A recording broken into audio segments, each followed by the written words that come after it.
कोई बात नहीं, 3 दिन नहीं लगी तो कोई बात नहीं।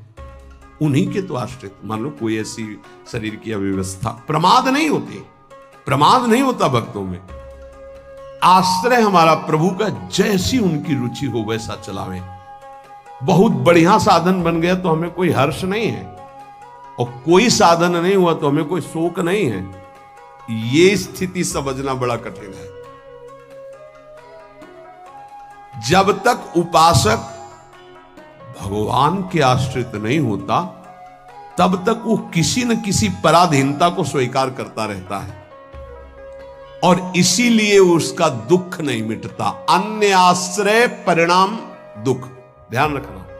प्रभु के सिवा अन्य आश्रय बराबर दुख, प्रभु का आश्रय बराबर सुख, दुख की निशानी नहीं।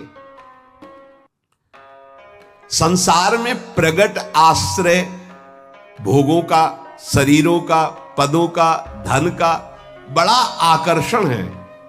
स्त्री का आश्रय, पुत्र का आश्रय, मकान का आश्रय, बड़े बड़े आश्रय हैं अंदर। जब तक ये आकर्षण रहेगा तब तक भगवान में आकर्षण नहीं होता।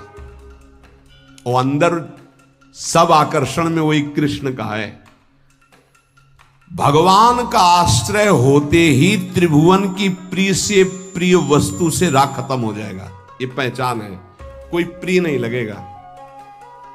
वही प्रिय लग रहे हैं, उनके सिवा वास्तविक आज भी किसी को कोई प्रिय नहीं लगता। अगर वो अंतर ध्यान हो जाए तो उस शरीर को फूंक दिया जाता है, जला दिया जाता है, गाड़ दिया जाता है। क्या ये प्रियता रही? प्रियता तो प्रभु से ही थी। देखो, प्रगट में देखने वाले की दृष्टि में और वर्तमान की स्थिति में बड़ा अंतर हो सकता है। ऐसा नहीं है कि आप जो दृश्य देख रहे हो वो दृश्य वैसा ही हो। आपकी देखने की क्या शैली है? एक बार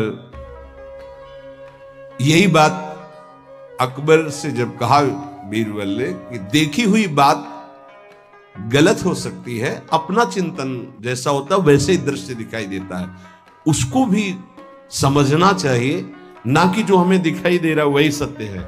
ऐसा कैसे हो सकता है? जब हम देख रहे हैं तो सत्य क्यों नहीं हो? तो उनका कभी ऐसा आपके सामने प्रश्न आवे तो बताना, फिर हम आपको उत्तर देंगे। एक दिन जो बादशाह की सैया लगाता था, उसके मन में आया कि जीवन व्यतीत होता जा रहा है फूलों की सैया लगाते हुए बादशाह के लिए, तकिया आवश्यक 5 मिनट लेट के देखते बादशाह थोड़ी आ जाएगा इस समय। लेटा तो सोचा इनका जो चद्दर है इतना सुगंधित और मुलायम, जरा डाल के